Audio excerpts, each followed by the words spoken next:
Hey gang, we want to talk this week about U.S. debt. Everybody's concerned about how much debt that China owns of U.S. treasuries. Actually, China and Japan own about the same amount of U.S. debt. China's just acquired it in a much more recent time frame, so that's why a lot of people are more concerned about it. It's just more in the news and that kind of thing.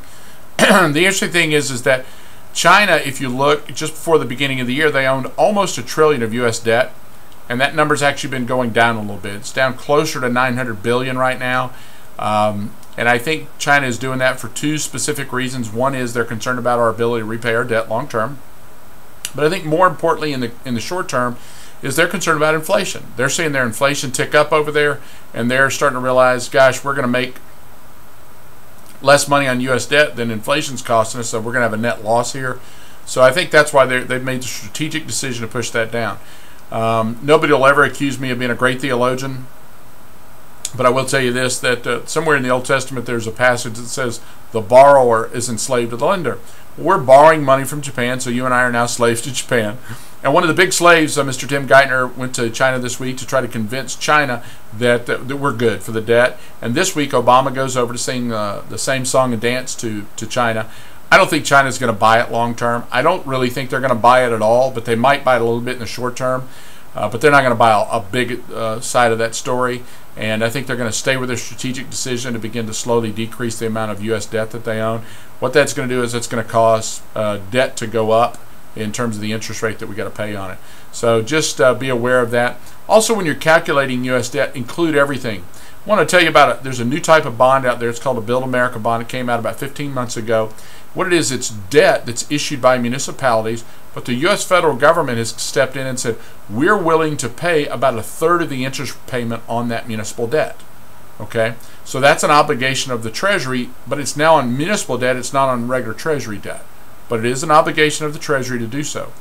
Now, last year in 2009, a bunch of that stuff got issued. And already in 2010, we've seen half as much as was issued in 2009 be issued in 2010. There's going to be a big push on this stuff this year because the federal government came in and realized how much of this stuff they're obligating themselves to, and they said, well, in 2011, for the bonds issued then, we're only going to pay about a quarter of the interest payment instead of about a third of the interest payment. So a lot of municipalities are going to rush that stuff to market this year because they can sell it easier, because it's got a higher interest rate attached to those bonds they're selling.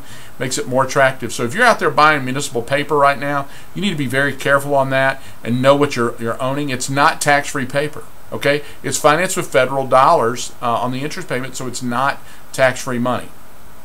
And what that does is that keeps the issuing of new, truly tax-free municipal paper out there. It keeps it trimmed back lower than it would have normally been. I think that's going to bode well for a lot of municipal debt out there because it's a supply and demand issue at the end of the day, as everybody knows. I want to get straight to the markets from last week. The S&P was up about 1 1/3%. The Dow was actually up about half of that. The Russell and the NASDAQ both were up much bigger than that.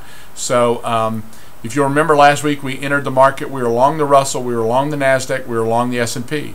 We were along technology. We were along internet. We were along transports. We were along the U.S. dollar. We were along real estate. We were along China. And we were along high-yield high-yield tax-free bonds. Okay? We've made some changes this week. In our taxable fixed income portfolio, we swapped out the tax-free high-yield bonds, which was a risk to reward call is all it was, and we have moved that back into high-yield corporate paper. Okay? So now in our tax-free bonds, we're still holding the tax-free high yields. But in taxables, we're holding high-yield corporate bond. It's a different type of debt. It's a whole different type of risk.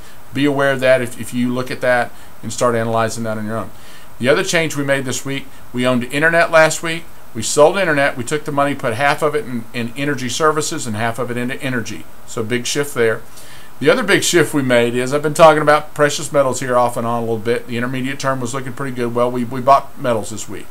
So we now own that. So as we enter this week, we're going to be long the NASDAQ, long the S&P. We're going to be long technology. We're going to be long transports, long energy and energy services. We're going to be long China, long real estate, long the U.S. dollar, long metals, long high-yield corporates, long high-yield municipals. The only thing we're short is the 10-year and the 30-year Govy, and we're doing that to hedge out some of the interest rate risk on the bond portfolios. All right. I tell you what, real estate and China have been rocking and rolling. I don't even want to tell you how much we're up on China, but it's big. We love it right now. It's been very, very generous to us. Real estate had a big week this past week, so I think the only holding we had that probably didn't beat the S&P 500 on the equity side last week was the U.S. dollar. It's a non-correlated asset. We're not worried about that. We watch it. It's not down on a sell signal. We watch all this stuff every day, believe me. So, but that was the only thing that was really soft last week. I think everything else was probably up more than the S&P itself was, and but the trends are friend right now, but you need to be very careful. Your friends can turn on you and they'll stab you in the back, so just play it safe. We don't have any short equity positions on right now. It makes me very nervous, but we don't, and we're doing what the numbers tell us to do. And the doc I mentioned last week had great conversations with him this week. The guy can just crank it out like nobody's business. He actually is taking a week off, and that was part of the deal. So he's off this next week, so we'll hear very little from him. He's traveling all week with his spouse. So take care, gang. Watch your back out there, and remember, the trend's your friend right now.